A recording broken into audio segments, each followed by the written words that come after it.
Good morning all.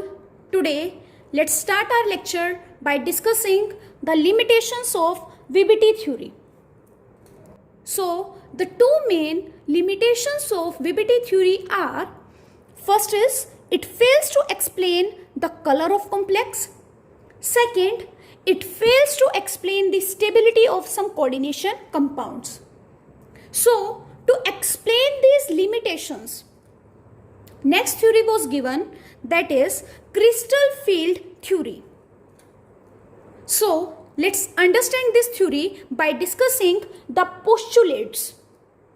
So the first postulate of this theory is, it assumes ligand and central metal atom interaction to be purely ionic, not covalent nature.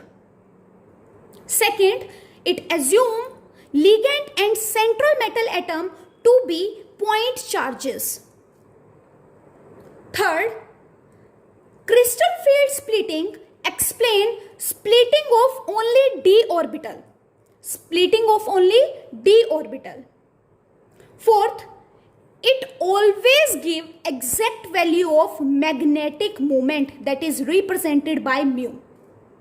And fifth, it does not give any information about hybridization. As you all know, d orbital contain 5 orbitals, that is dxy, dyz, dzx, dx square minus y square and dz square. And they all have similar energy. Now whenever ligand approaches to metal, there will be repulsion between the ligand and the metal atom having these d orbitals due to the presence of electrons. Whenever there will be repulsion, then these d orbital will lose their degeneracy and going to split into 2 orbitals, that is T2g orbital and Eg orbital. Now as you all know, these 3 orbitals, that is dxy, dyz, dzx, they all have lobes between the axes like this. So these 3 are known as T2g, and they both, that is dx square minus y square and dz square, have lobes on the axis, so they are known as Eg. Now let's see the crystal field theory for octahedral complexes. In case of octahedral complexes, ligand approaches along the axis, and as you all know that Eg have lobes along the axis which contain dx square minus y square and dz square orbital. Now if the ligand is approaching along the axis and Eg lobes are also along the axis, so due to this 2 Eg orbital energy will be raised. And T2g orbital lobes are present between the axis and ligand is approaching from along the axis, so T2g orbital will going to experience very less repulsion, so their energy will going to decrease.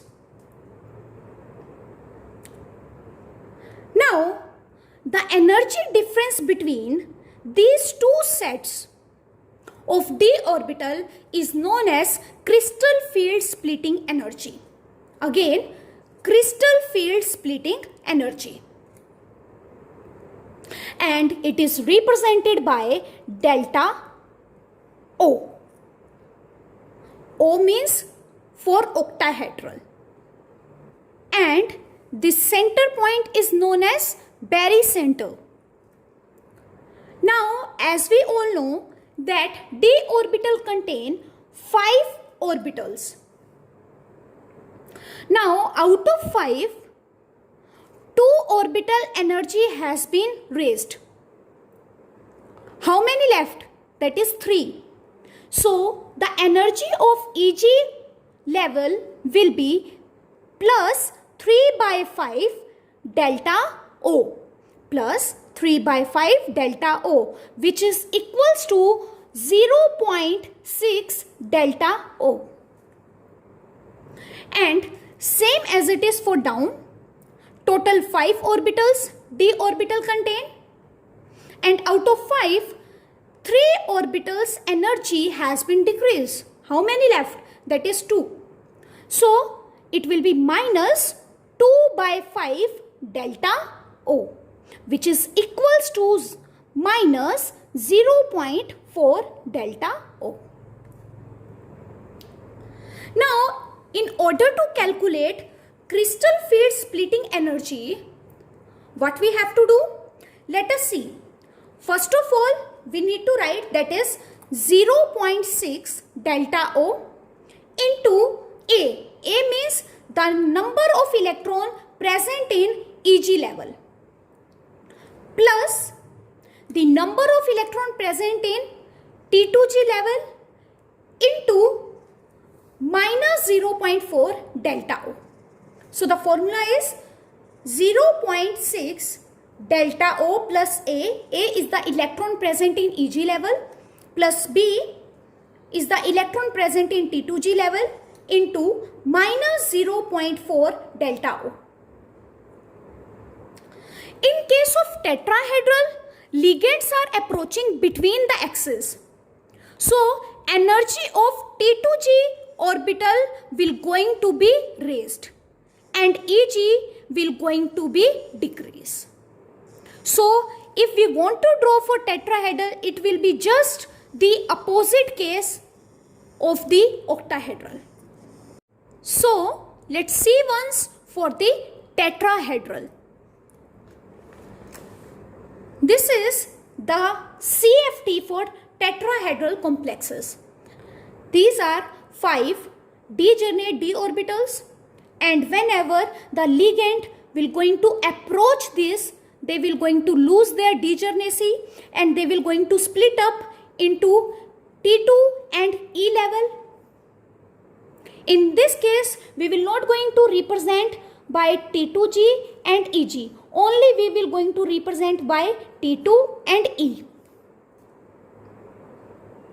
So, as I have told you that in case of tetrahedral, the ligands are approaching between the axes. So, according to this, T2 orbital energy will increase and Eg orbital energy will decrease.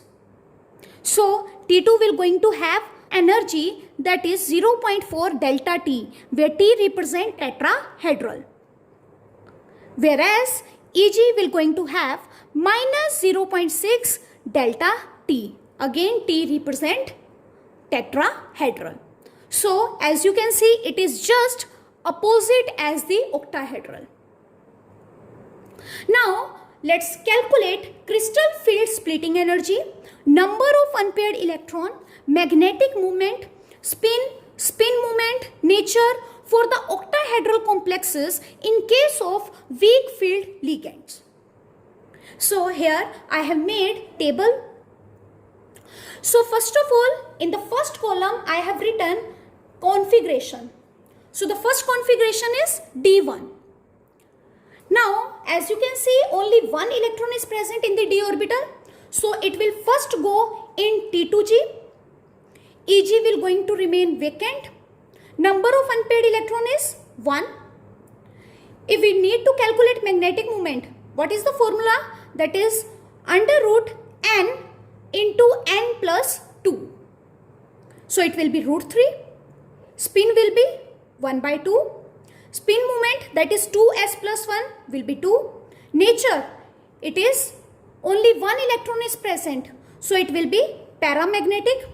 And crystal field splitting, according to this formula, it will be minus 0.4 delta O. Next configuration is D2. Now 2 electrons are present in the d orbital. So 1, 2. Again Eg orbital is vacant. So number of unpaired electrons are 2. Magnetic moment will be root 8. Spin will be 1 by 2 plus 1 by 2, that is 1. Spin moment will be 3. Nature is paramagnetic because 2 unpaired electron is present, and CFSE will be minus 0.8 delta O. Next configuration is D3. Means 3 electrons are present in the d orbital, that is 1, 2, 3. So Eg orbital is vacant.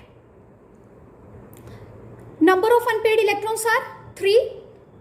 Magnetic moment is root 15 and spin is 1 by 2 plus 1 by 2 plus 1 by 2, that is 3 by 2, or you can write 1.5. Spin moment will be 4.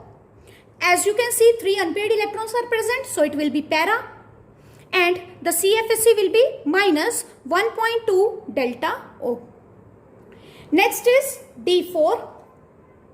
4 electrons are present. Now as you can see, we are doing for weak field ligand. Weak field ligand means the pairing energy is very high. So electron will not going to pair up, they will going to jump in the Eg level. So 1, 2, 3, 4. Eg is having 1 electron. Number of unpaired electrons are 4. Magnetic moment is under root 24. Spin will be 2. Spin moment will be 5. 4 unpaired electrons are present. Due to this, it will be para, and CFSE will be minus 0.6 delta O. Next is D5 configuration. Now 1, 2, 3, 4, 5. 5 electrons are present. Number of unpaired electrons are 5.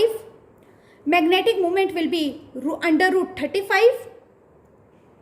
Spin will be 2.5 and spin moment will be 6. Nature will be para because all the unpaired electrons are present. And D5 configuration will going to have 0 CFSE. 0 CFSE. You can calculate by using this formula.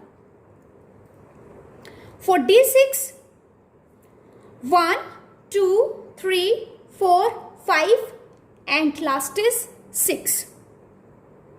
So total number of unpaired electrons are 4.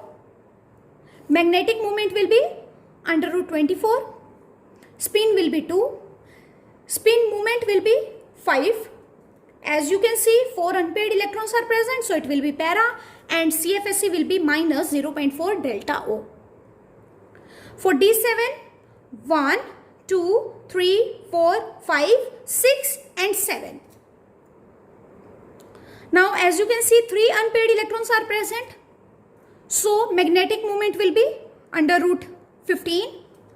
Spin will be 3 by 2. Then spin moment will be 4. 3 unpaired electrons are present. So due to this it will be para, and CFSE will be minus 0.8 delta O. Similarly, you can count for D8 and D9. Let's see for D10. D10 will be 1, 2, 3, 4, 5, 6, 7, 8, 9, 10. No unpaired electron are present. So the unpaired electrons are 0. If unpaired electron is 0, then magnetic moment will also be 0. Then spin will also be 0 because no unpaired electron is present. But spin moment will be 1. As you can see, all the paired electrons are present, so it will be dia, and CFSE will be 0. So in case of D5 and D10, the CFSE value is 0. Now let's calculate same things for the strong field ligand. So in case of strong field ligand, the electron will going to pair up first.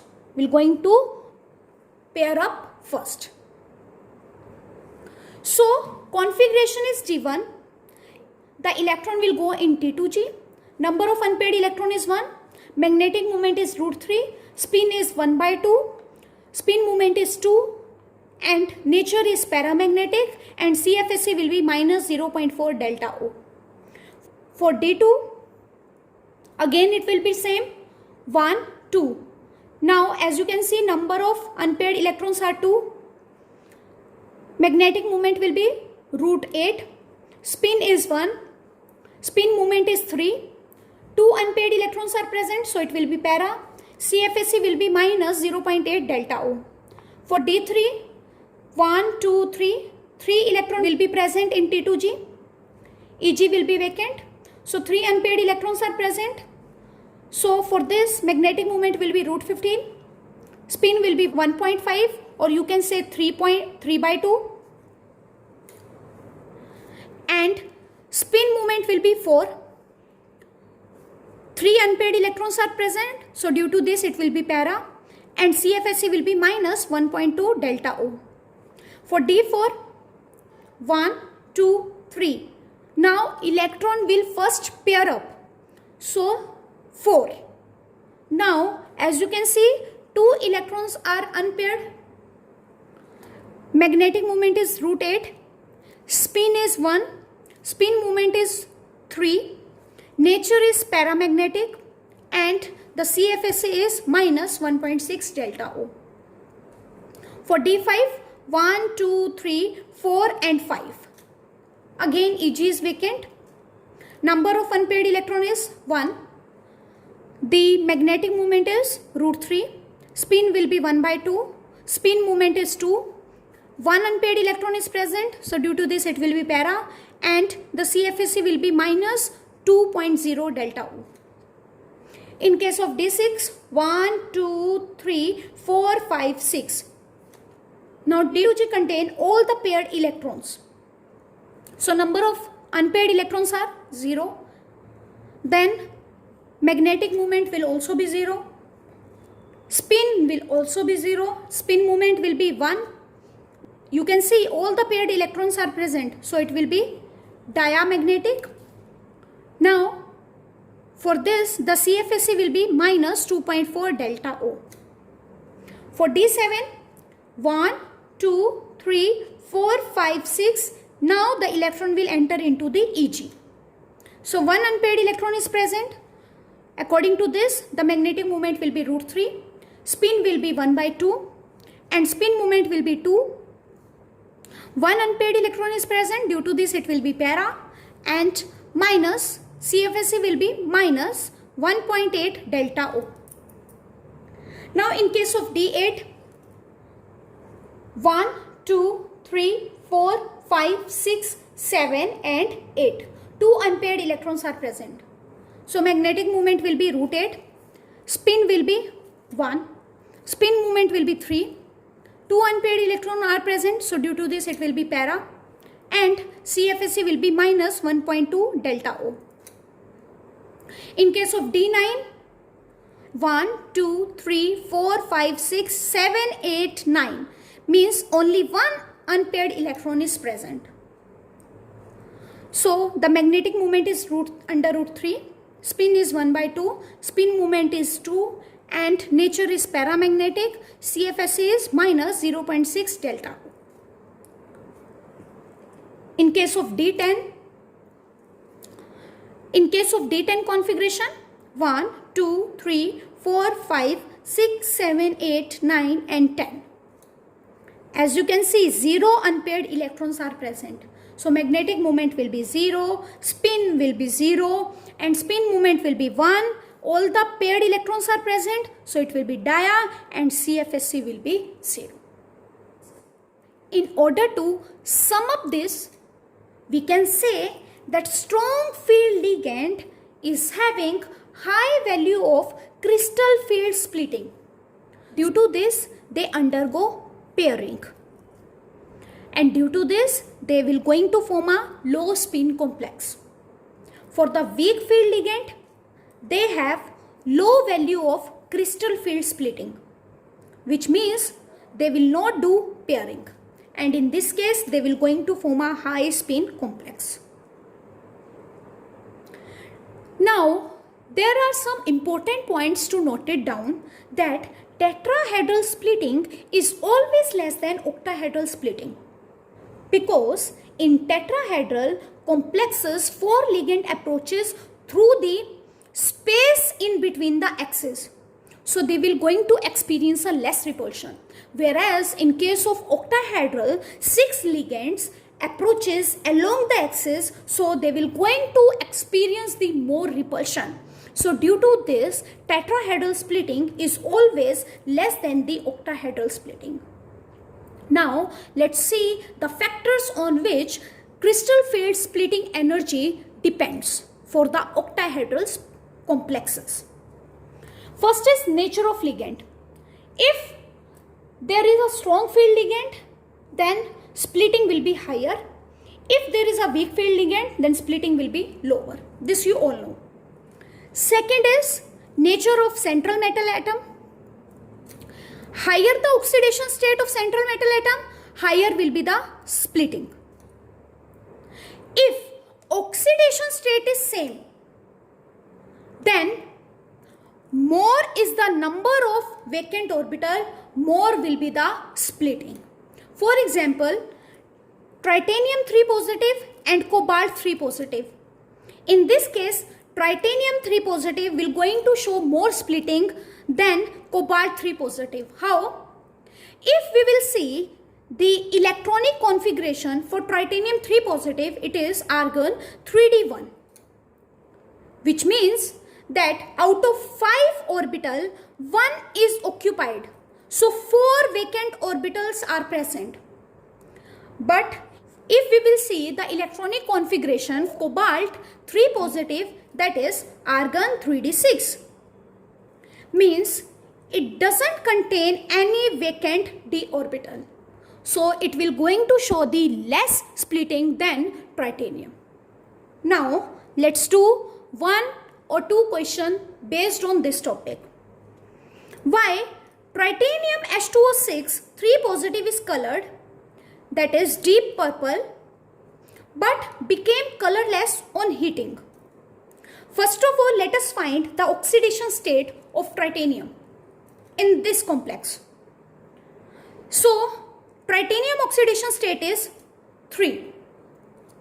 Now tritanium 3 positive electronic configuration is argon 3d1, means only 1 electron is present in the d orbital.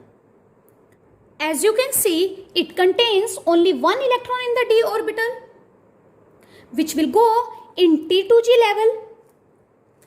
So tritanium H2O6 3 positive is colored due to the presence of this unpaired electron in T2G orbital, which absorb the energy and excite to the Eg level.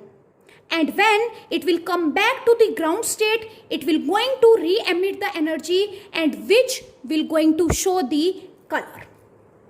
Or you can say tritanium H2O6 3 positive is colored due to DD transition, which we have already studied in D and F block elements. Whereas on heating, H2O evaporates. And as you all know, in the absence of ligand, crystal field splitting does not occur, and hence the substance is colorless. Hence the substance is colorless. Next question is, explain the magnetic character of coordination compound by using CFT. Very easy. If a complex contain unpaired electron in T2G or Eg level, then it is a paramagnetic in nature. If it contain paired electron, then it is a diamagnetic. So I hope you have understood today's topic. That's all for today. Have a nice day ahead.